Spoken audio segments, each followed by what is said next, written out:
Bonjour à tous, on se réjouit de vous retrouver à ce TVA chier vitaminé. Je suis en compagnie de Sacha. Bonjour Sacha. Bonjour Sachat. Et sans plus tarder, nous commençons avec un objet qui ravira les geeks collectionneurs de figurines inutiles puisqu'il s'agit de ce magnifique Hulk articulé de 30 cm.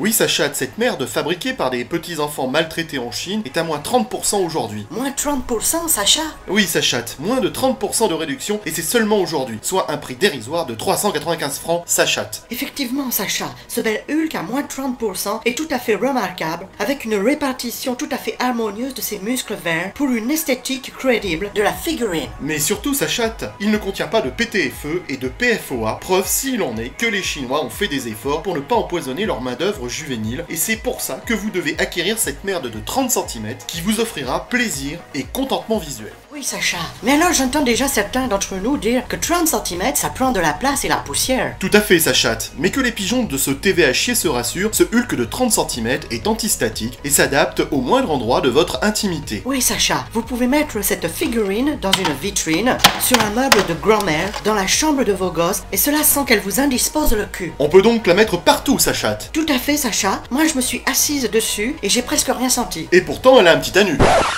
Salut YouTube, Yak Shemash. Écrasez-vous l'arrêt dans votre fauteuil et venez avec moi voyager dans nos belles années adolescentes. Masterclass. Récemment, dans ma grande magnanimité, je vous ai demandé dans un sondage de quels comics vous voudriez que je parle dans la prochaine vidéo. Vous avez répondu oui à 46%, non à 54%, sans opinion 2%. Une fois de plus, vos réponses et commentaires ne sont pas très clairs, si je puis me permettre. Alors comme il y a bien longtemps qu'on n'a pas parlé de Hulk sur cette chaîne, je vous propose de réparer cette erreur en partenariat avec Télé Monte Carlo, en lisant ce deuxième album velu de la collection Gamma, la bombe qui a créé Hulk, sorti lors du deuxième trimestre 1979 chez Haredi. Ça vous dit? Non.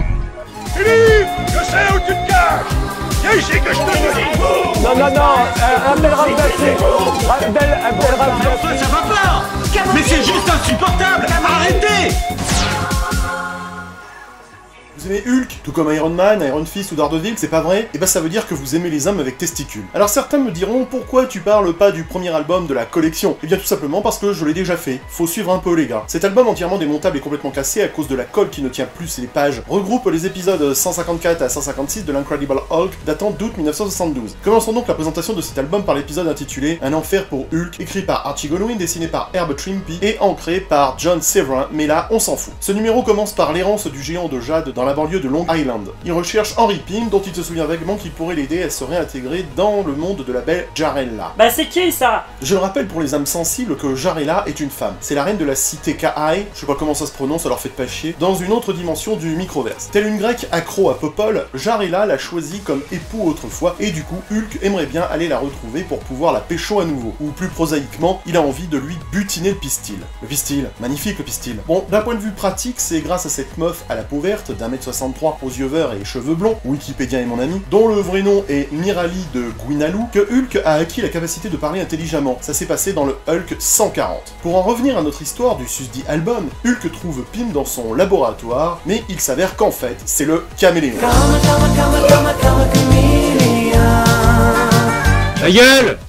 Un caméléon qui travaille pour Hydra et qui vient voler certains des documents de Pym dans son laboratoire. Après que Hulk ait bu une potion rétrécissante, le caméléon le capture et l'emmène à Hydra, dont les costumes des membres de l'organisation sont moches et austères, que même la France insoumise ne s'habille pas aussi mal, c'est pour dire. Pendant ce temps, Henry et Janet rentrent chez eux lorsque le signal du tableau de bord de leur voiture commence à clignoter. Pym découvre l'intrusion, et alors là, pour une raison qui m'échappe, mais je crois que cela a aussi échappé au scénariste, il demande à sa femme de sortir de la caisse, et il n'y a pas de contrepétrie, pour qu'il puisse rentrer chez lui sur une fourmi ailée. Pourquoi est-ce qu'il demande à sortir alors que c'est lui qui conduit? Et surtout pourquoi utiliser une putain de fourmi ailée? Je veux bien admettre que ça fait style, mais quand même, c'est bien connu qu'une fourmi est beaucoup plus rapide qu'une bagnole. Et allons au bout du délire, la guêpe ne l'accompagne pas. On va même plus la revoir du tout de toute l'aventure. Je suppose qu'elle est partie faire des courses au supermarché en attendant que son homme règle le problème. Et oui, car à l'époque, dans ce genre d'histoire, avec Pym, la guêpe s'effaçait toujours devant son mec devenu pour l'occasion Grodard le petit bourdon. Ça serait possible que tu te calmes du cul? Pym rentre chez lui, et comme il est malin, il est capable de comprendre ce qui s'est passé. Et il est même capable de retrouver les traces traces du caméléon jusqu'à Hydra. Oui, oui. Alors en fait, ce passage est une allusion à la fois où Pym a aidé les Fantastic Four à se réduire pour aller dans le microvert, dans le Fantastic Four numéro 16, dont j'ai également fait une vidéo il y a fort longtemps. Pendant ce temps, chez Hydra, le minuscule Hulk combat à l'AIM et les empêche de publier la terrible formule du virus 9 sur laquelle Pym travaillait à des fins,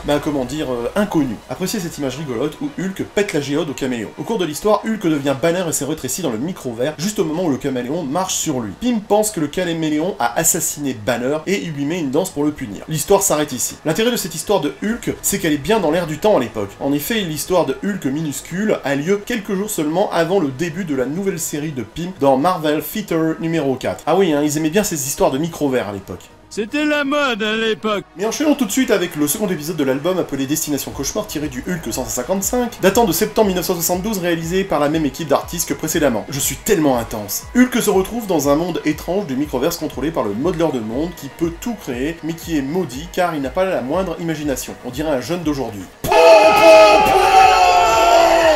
J'ai découvert personnellement le modeleur de monde dans le crossover Hulk contre Batman, récit dont j'ai fait une vidéo récemment au passage. Cette fois-ci, le modeleur de monde a pour muse un scientifique nazi assez caricatural nommé Dr. Kronstein. Ah! Ouais, le modeleur a pour muse un nazi, à croire qu'il a rencontré sur Twitter ce type. Regardez-moi ce visage auguste, même les polonais du cyberpunk trouveraient ça moche. Le modeleur et ses grandes oreilles pointues lui permet de vivre dans un monde de rêve dans lequel le Reich gagne la guerre, et où tout le monde s'habille en Hugo Boss en buvant du Fanta. C'est pas logique, me direz-vous, parce que vous trouvez logique d'appuyer sur démarrer pour éteindre un ordinateur? Le modeleur va même donner à Kronstein des super pouvoirs, et le gros facho va pousser le vice à se faire appeler Captain Axis. LOL. Le saviez-vous? Le Captain Axis était à l'origine un scientifique travaillant pour le Docteur Fataliste, et ce dernier a utilisé le propre rayon rétrécissant de Kronstein sur lui comme test avant de l'utiliser sur les 4 Fantastiques dans le Fantastic Four numéro 10 parce qu'il ne faisait pas confiance aux nazis. Tu m'étonnes. Cette anecdote montre que j'ai fait beaucoup de recherches pour préparer cette vidéo, alors mets un post-blow et abonne-toi si tu ne l'as pas encore fait, car c'est pas le tout de consommer ma vidéo, montre-moi ton soutien pour une éventuelle 7ème saison. Non, j'ai rien dit. Revenons au récit. Alors forcément ça dégénère à cause de l'impulsivité de Hulk, et au final, après quelques pétages de rondelles, comme le modeleur de monde est incapable de vaincre Hulk, ou de lui fournir le monde de ses rêves, il l'envoie dans le monde de Jarella. Et l'épisode se termine comme ça. Au passage, les comparateurs zélés de sémantique auront peut-être remarqué que Hulk à l'envers, ça fait clu. Mais bon, ça ne fait pas pour autant avancer notre étude de ce bouquin. Enfin, le dernier récit de l'album à Ready s'appelle Hulk contre Hulk, très original, tiré de l'Incredible Hulk 156 d'octobre 1972. Il est écrit par Archie Goldwyn, toujours dessiné par Herb Trimpe et ancré par Sal Trapani, mais là encore, on s'en fout. Hulk arrive enfin dans le monde de Jarella, où il apprend que la duveteuse nénette verte aux redoutables armes de destruction massive de conscience, communément appelée Boops, a été renversée de son trône et placée dans un donjon sans dragon. Le sort qui rend Hulk intelligent ici est toujours en vigueur et Hulk réfléchit pour délivrer sa nénette. Il sait qu'il va falloir mouiller la chemise s'il veut obtenir un résultat, même si ce n'est pas agréable parfois, d'où l'expression de Jordi, dur d'être imbibé. Hulk attrape l'un des chiens cochons, oui il y a des chiens cochons dans ce monde, et prend d'assaut le château de Lord Vizis, le félon qui a emprisonné Jarella. On se retrouve après une séquence de Boops.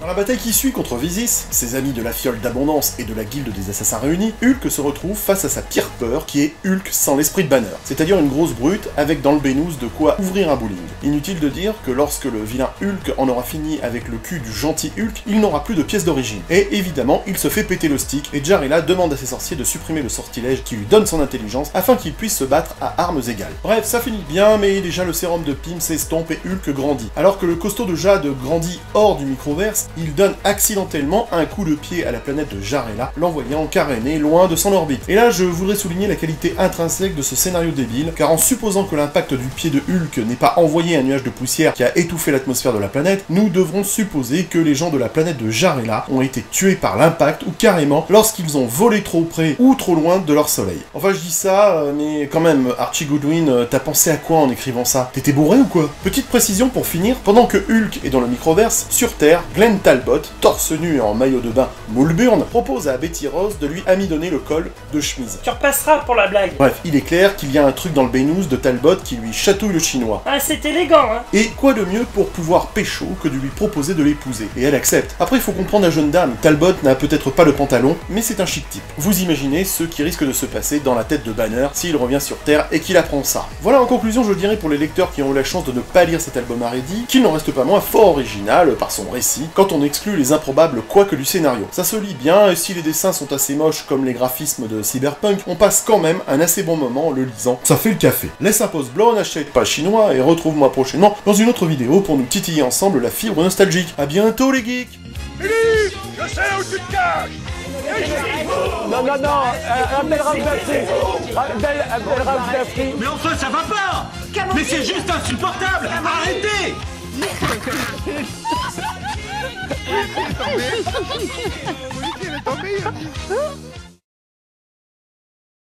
T'es bonne quand même, hein? T'étais pas obligé de dire que j'avais un petit anus?